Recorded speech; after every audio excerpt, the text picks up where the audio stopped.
Ask anyone about their favorite fantasy series, and you're bound to hear classics like The Chronicles of Narnia, the epic Game of Thrones, and of course, the granddaddy of them all, Lord of the Rings. But there's always been one that's stood out to me as a bit of an outlier, a little different, sometimes in subtle ways and sometimes in enormous ways. Now, I'm of course talking about this beautiful, deceptively simple, but incredibly deep series called Earthsea. Now, I have been waiting a long time to talk about this series because it's been incredibly influential for me throughout my entire life, and I truly believe that there's something in here for almost everyone, regardless of age. Now, despite being one of the most well-known fantasy series, it's safe to say that this series has had a rocky time over the years, from starts and stops within the book series itself to some of the most atrocious adaptations ever made, period. So in this video, I'm going to take a look back at the series,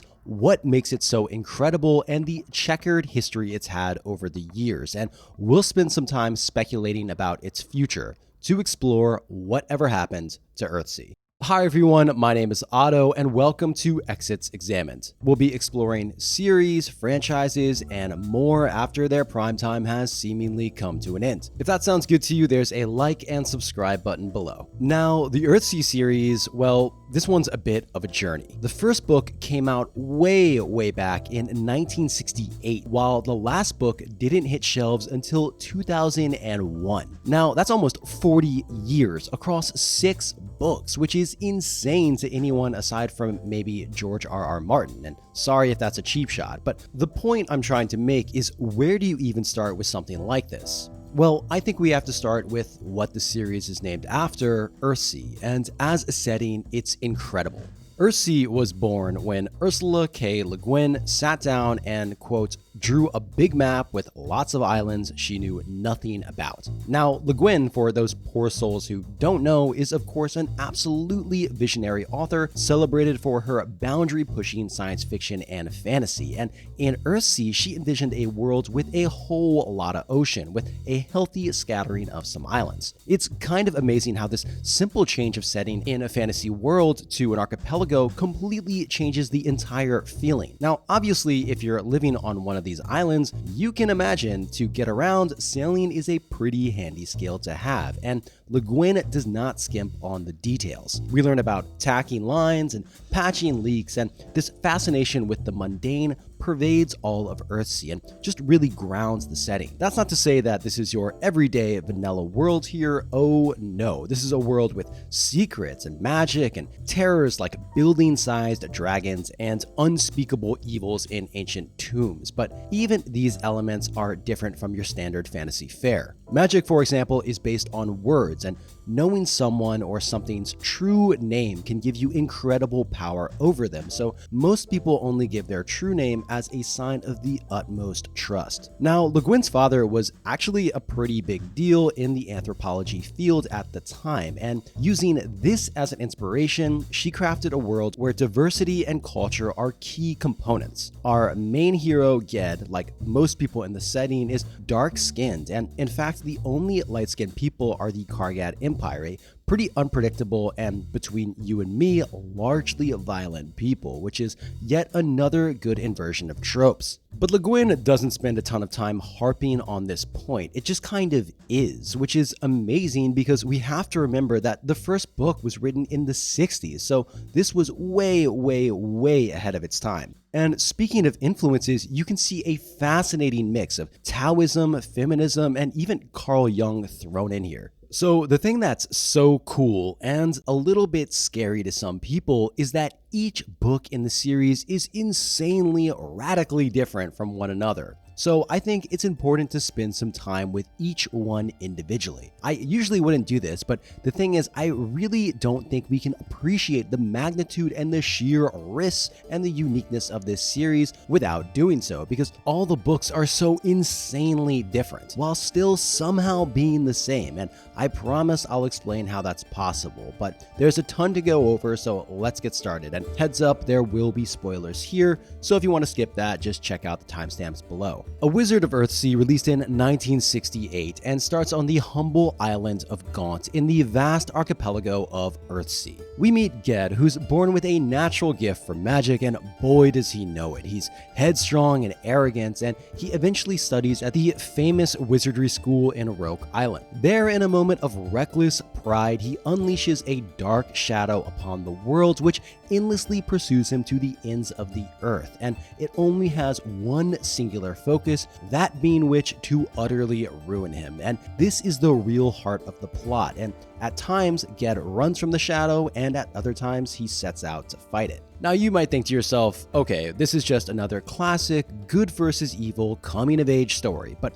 hold on just a second. Le Guin has something far more profound here. Instead of a predictable victory of light over darkness, she challenges us to embrace both sides of ourselves, and at the heart is this powerful idea of balance. It's about humility, respect, and ultimately finding that equilibrium in all things. So good stuff, right? And in this way, confrontations and battles aren't really the point of the story here. The silent moments in between with quiet introspection are just as important as big action-packed set pieces, oftentimes much more so. A Wizard of Earthsea is a poetic journey of self-discovery, and Le Guin's prose, which is subtle and powerful, definitely helps achieve this, and it's a story that's open to interpretation, allowing each of us to connect with Ged's journey in our own personal and meaningful ways. And this is a big reason why this so-called quote-unquote children's book resonates with people of all ages. The part that really gets me is Ged's acceptance of all parts of himself. It's a beautiful, profound message that's surprisingly rare in fantasy, where evil is so often externalized. You always have some barbarian horde or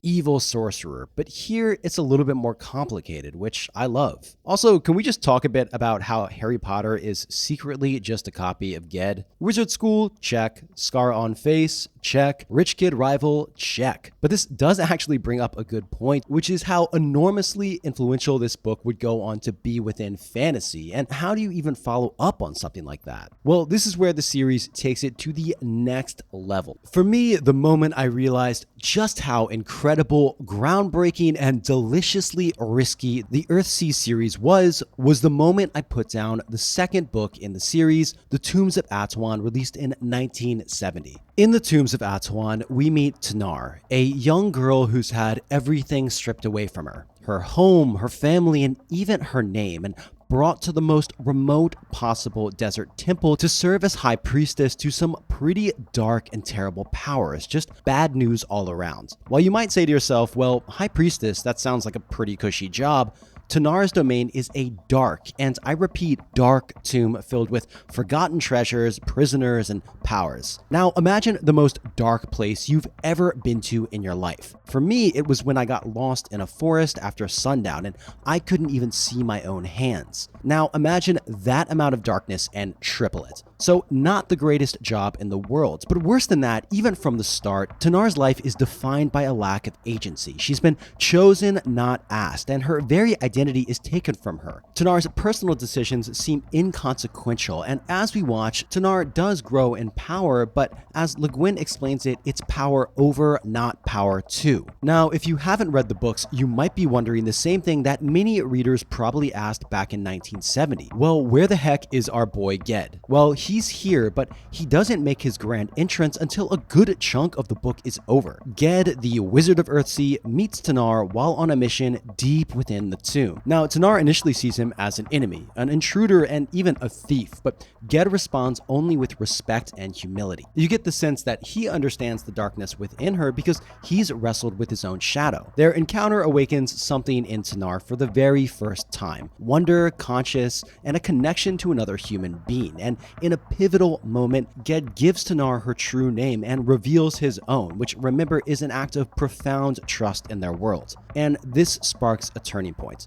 Tanar chooses freedom and escapes the tombs with Ged, but the freedom comes at a cost. Tanar loses friends, and her only home is destroyed, and perhaps most importantly, she loses her original identity and the persona that defines her entire existence. So we've delved into some pretty dark territory. Literally and metaphorically, our characters are trapped, smothered beneath a suffocating tomb and a death-worshipping cult. But it's not a tragedy. It's a story about freedom and recognizing its weight and the price we pay for it. I think one of the most ingenious choices Le Guin made is her not ending the story as Ged and Tanar leave the tomb, but rather after Tanar has time to reflect on the enormity of her decision, and we see her deal with a range of emotions as she leaves the only place she's ever known as home, even if it was terrible. And all this is set in a beautiful desert backdrop, which as an aside was apparently based on Ursula's experience driving through Oregon. But interestingly, even though the first and second books couldn't be more different in their settings,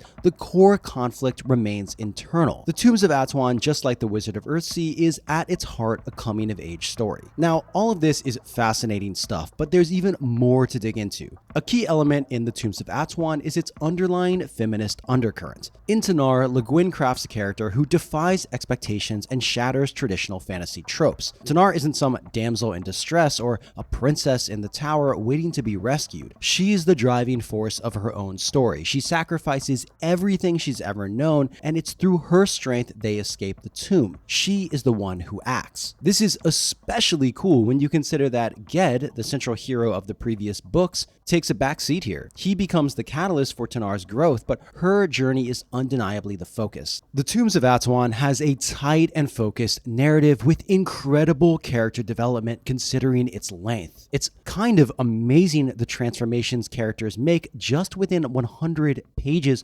without anything feeling rushed. It has to be up there as one of Le Guin's best works, and I'd argue maybe one of, if not the best in fantasy as a whole. So if you wrote arguably the greatest duology of fantasy books ever written, what would you do? Maybe kick your feet up or have a scroll on Instagram, right? Well, if you're Le Guin, you would instead gleefully once again subvert expectations with another book, The Farthest Shore, which would put everything on its head again, and get used to me saying that about this series. In The Farthest Shore, released in 1972, Le Guin shifts focus to a much grander scale, leaving behind the personal story of the Tombs of Atuan for a world-spanning adventure. The main characters are different too, with an older Ged, now in his 40s or 50s, playing a central role, but this time alongside the main character, a young Prince Aaron. So what do I mean by the stakes are higher? Well, magic seems to be fading, but more than that, the entire world seems to be somehow falling out of balance, and everyone is losing their sense of identity, forgetting their songs and crafts. Basically, things just generally suck. Le Guin's vision of apocalypse is one that's both totally unique and completely appropriate for the world she's made here. It's not a terrible existential threat, but rather a decline in the very fabric of life felt by everyone. And in this situation, we find Aaron and Ged, and even though he's getting up there in years and has a lot on his plate as the now Archmage, Ged takes off on a quest to figure out what's at the center of the world's imbalance. Ged asks Aaron to accompany him, and the relationship is really what's at the heart of the story. Ged himself is completely different from the young wizard we met in the earlier books. He's older, wiser, and a bit more melancholy, but more in balance with things, and it's incredible how Le Guin shows character growth and change throughout the series. I didn't mention it, but Ged's character in Tombs of Atuan was also older and wiser compared to the first book, and it's just really satisfying to see these dramatic changes unfold. But in stark contrast to Ged,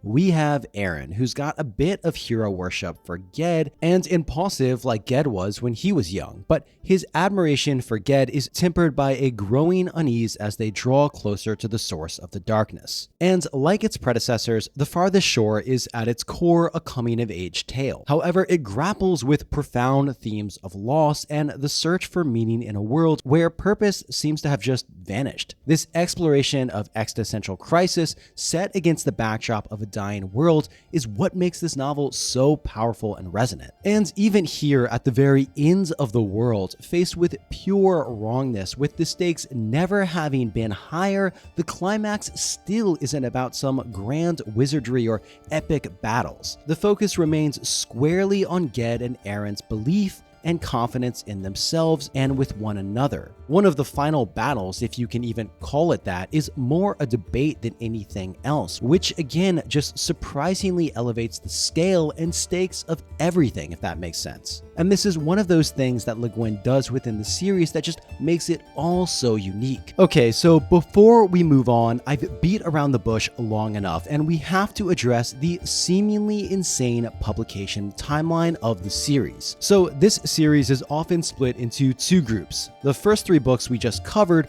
were written in quick succession from 1968 to 1972 and sometimes seen as the original trilogy.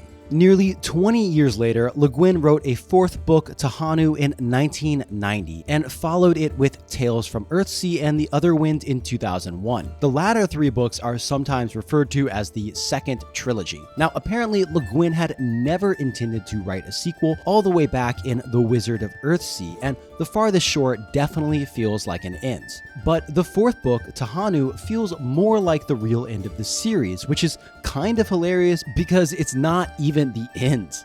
So to be perfectly honest, when I first read Tahanu, I hated it. It was boring. Half of the intro is middle-aged women gossiping, and the stakes have nosedived down next to nothing. And my favorite character was emasculated and a broken shell of a man. But then something strange happened. For those very same reasons, I began to love the book. So let me try to explain. We're back in Gaunt, but with a middle-aged Tanar many years after her escape from the tomb. Instead of learning magic, Tanar chose, and the keyword here is chose, to make a life for herself on Gaunt, and she married a husband and had children. Now, if all this sounds mundane, well, yeah, it is, and that's the point. Ged is in the book, but again, this is Tanar's story, and Ged is a broken man, mourning his powers of magic which are now lost to him. But don't let this normalcy fool you. The book is surprisingly dark. Even from the start, we see Tanar rescuing a young girl who was brutally attacked and left to die by her own people. Tanar tries to give the girl a normal life, but the trauma runs deep as you'd expect. She's withdrawn and barely speaks, only opening up to men after Ged slowly gains her trust, and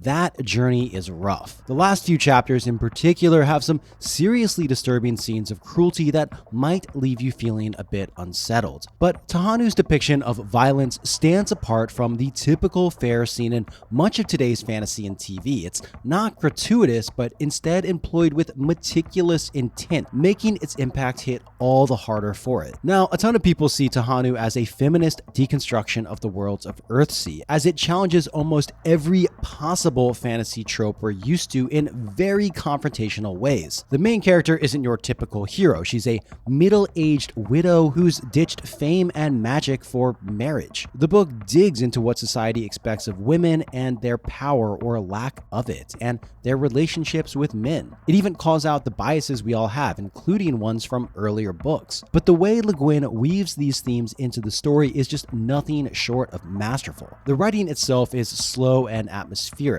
Well, until the last 5% when things go at warp speed. And speaking of the somewhat rushed ending, I can see how some people were upset by these books. Many people feel like Ged gets completely emasculated in this book. His whole arc was about this powerful coming-of-age journey, and now he's portrayed as this scared, emotionally broken guy who can't even face who he is. It's a drastic change, and understandable that some people were shocked by it. I've seen criticism that Le Guin throws out Ged's character development in sacrifice to make some points about patriarchy and female empowerment, but I for one think Ged's story here is actually pretty interesting. His whole identity has been tied to his magic since he was a teenager, so it makes sense that losing it would leave him feeling a bit lost and vulnerable. It's a different direction for sure, but in the last book he was already Archmage, and as they say, the only place to go from up is down. It was very interesting to write, not an easy one. The way I handled it upset many of my older readers, particularly men, because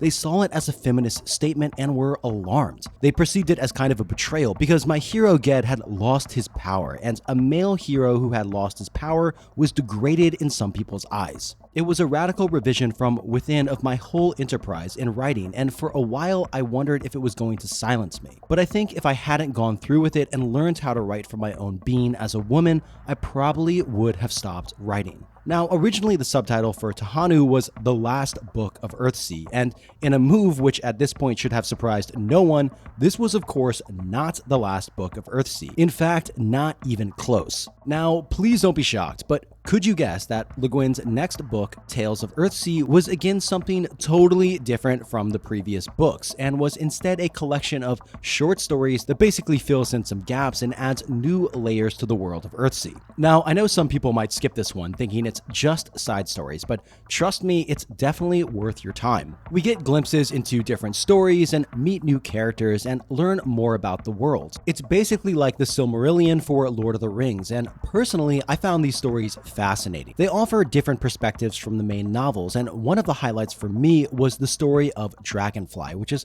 really beautiful but with a ton of unexpected twists. Now, not every story is a home run, but overall Tales from Earthsea is a valuable addition to the series. It deepens our understanding of the Earthsea world and its people, and if you're looking for a deeper dive into the lore and culture, this book is a must read. Okay, so pat yourself on the back because we're at the last book, and what a last book it is. The Other Wind is where so much of Earthsea comes full circle. It brings back familiar faces like Prince Aaron, Tanar, and even Ged, but it also introduces some new and important characters. It's the culmination of everything we've seen so far and ties up loose ends and explores the deeper mysteries of Earthsea. The Other Wind focuses on greed, death, and balance, and is a continuation of characters' stories which finally get wrapped up in really satisfying ways. Although Ged isn't a force in the story, we see the legacy of the people he's inspired and influenced over the years. The prose is straightforward and descriptive in an almost mythological style, and Le Guin weaves the background exposition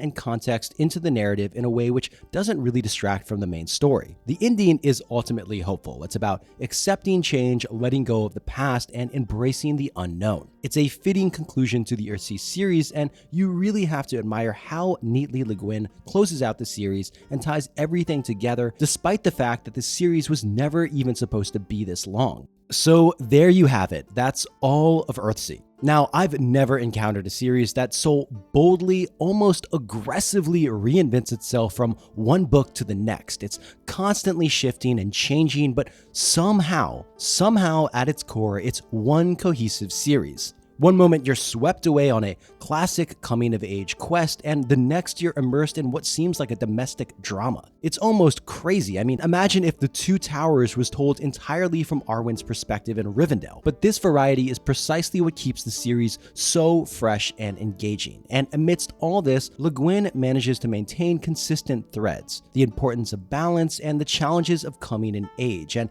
this is what I absolutely love about Earthsea, is its unpredictability. Each book surprises you and challenges you, but it all comes together. And the writing itself, oh my god, the writing. Le Guin weaves together the language of myth and legend with almost biblical writing at times. It's sparse but powerful, and the real beauty and power is almost in the absence of the words. Instead of thousands and thousands of words and descriptions, Le Guin trusts you, the reader, to fill in the spaces between the lines. And boy, oh boy, will you, because the writing style is almost lyrical, but always simple in the best possible way. And this works on yet another level because it's accessible and readable for younger ages. And I mean, it's genius stuff, and I could gush about it forever. But, well, some people can't stand it, which I can understand. It's remarkably different from other books, and in fact breaks a lot of conventions and rules in writing, but this is what makes it so groundbreaking. And you know, it's rare to find a fantasy series that nails introspection the way Earthsea does. Don't get me wrong, we all love those epic battles, the dazzling magic, all the explosive energy traditional fantasy throws at us, but there's a stillness at the heart of Earthsea. It's a series that's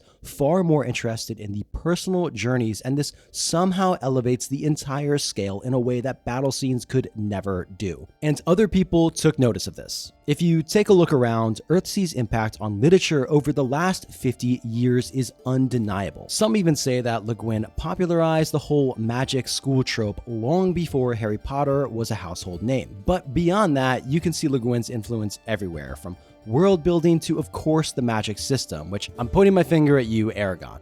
So if all this talk of adventure has you itching for some adventures of your own, you might be interested in checking out today's sponsor, Laserox. They make gorgeous handcrafted RPG accessories and board game inserts. They sent me this beautiful wooden dice tray with real leather lining and this sleek dice shield box, which I cannot wait to bust out during my next gaming session. The craftsmanship is amazing with elegant details and exotic hardwoods, and soon you'll even be able to get them personalized with engravings, which I know will make some incredible gifts. I'm happy to help support these guys, so if you're interested, check out the link in the description. All right, back to Earthsea.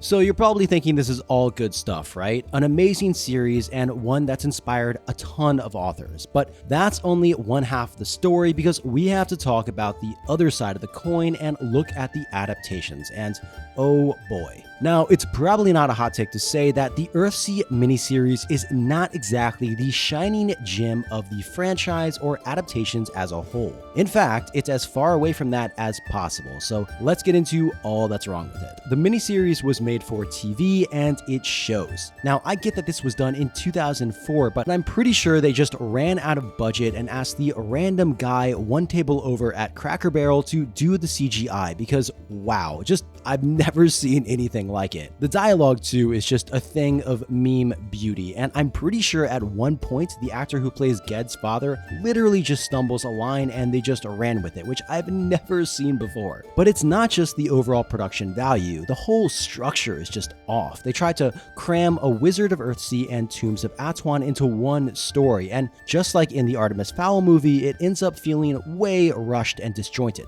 The plot is all over the place, characters are flattened, and some pretty major details are changed in ways that still leave me scratching my head in the shower sometimes. So as an example, remember Tanar, the complex and powerful priestess in a death cult who didn't blink at murder from the Tombs of Atuan? Well, in the miniseries, she's watered down to this doe-eyed innocent in a vaguely Christian church society, and Ged loses all depth and complexity. In fact, all that beautiful nuance from the books is completely gone, replaced by the most generically evil mustache-twirling villain they could find.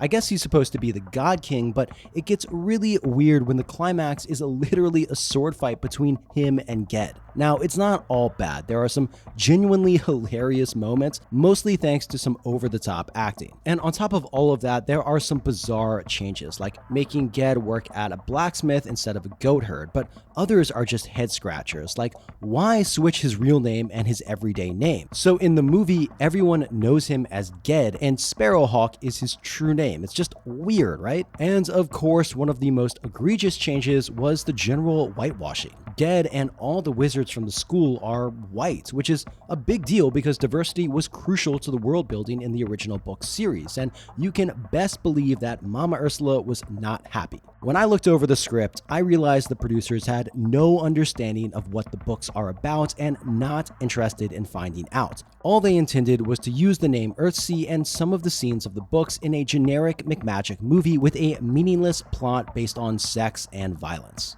Okay, so even after that pretty disastrous miniseries, there was actually another take on Earthsea, and this one came totally out of left field from Studio Ghibli of all places. Now, out of everyone, you'd think Ghibli would nail this, right? Earthsea seems like a perfect fit for their style, and honestly, it's rare to see anime adaptations of Western fantasy, so I was personally really excited. But, and of course there's a but, this one is a bit of a head-scratcher. First of all, it's visually stunning, as most Ghibli films are, but it's a bit of a mixed bag when it comes to the story. Released in 2006, this movie draws inspiration from different parts of the Earthsea series, but it doesn't really follow any of the books directly. Instead, it tells an original story that weaves in elements from various novels, including characters and themes. The result is a visually beautiful film with some captivating moments, but it's also confusing and a bit disjointed. disjointed, and more than that, maybe just trying to fit too much in here. Ged, Aaron, Tanar, the gang's all here, but in order to bring them together so quickly, a lot has to be jettisoned, and I imagine for people who watched the movie but didn't read the books, they would be really confused at some moments, like when Tanar just casually mentions offhand about that one time in the tombs. One of the main criticisms is that the story feels incomplete and just lacks the depth and complexity of Le Guin's writing. It focuses more on action and visuals rather than exploring the deeper philosophical themes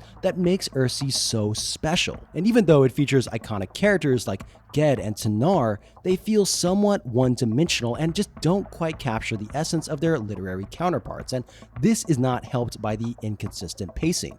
Now, another major gripe people have is how much the films stray from the source material when it comes to the plot. It introduces new characters and plot points that just aren't in the books, and it even changes the motivations and personalities of some of these characters. And on top of that, they throw in some very anime themes, like the evil rival, which kind of negate the major themes of the books. Interestingly enough, even Miyazaki himself wasn't a fan of the film. When asked for his thoughts, he said, quote, "I was looking at my kid. He's not an adult yet. That is all." Now, this hits even harder when you realize that his son was the director. Ouch, right? But to be fair, it was apparently his first time directing a movie, and that was all done within a super tight deadline. So look, as a Ghibli movie, it's not bad. It just doesn't have the emotion, nuance, or rich, fleshed out characters that some of the other movies do have. It's definitely worth a watch, if nothing else, to see how the worlds of Ghibli and Earthsea collide, but it's just a shame because I really think it could have been something incredible if it had just been tweaked a bit more. While Le Guin herself did like the look of the film,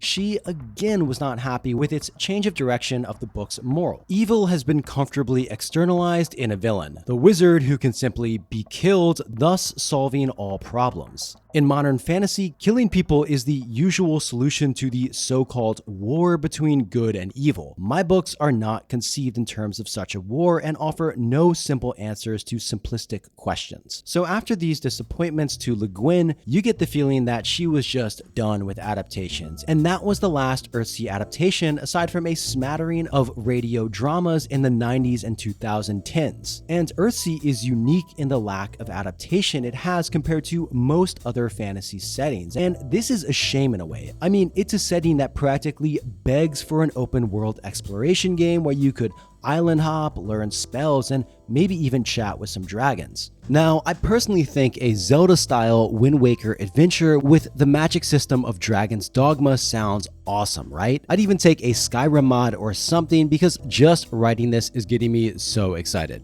Now, getting back to the main series, of course, Ursula Le Guin sadly passed away in 2018, but before she died, she gave her blessing to turn her work into a series of films, and just a year later, it was announced that a new Earthsea TV series was in the works, and even Le Guin's son expressed support for the project. However, after the initial announcement, well, there's been nothing. No news, no casts, and it's possible that there was just no support for this show, especially because it was announced, well, during COVID. And then on top of that, with the writer's strikes, it's possible that the stars just didn't align. There might be some news someday, but as of now, there's nothing. And honestly, I'm not sure how well a TV adaptation would work for a traditional show. The entire point of the books is about introspection, and there's no focus on conflict or sex or intrigue, and that's not to say it can't be done, but it would take a very special team to pull it off. But here's to hoping. So that brings us to the question, whatever happened to Earthsea? Well, it's a series that's had a long and winding journey spanning nearly 40 years from the first book in 1968 to the last one in 2001. It faced its share of challenges, from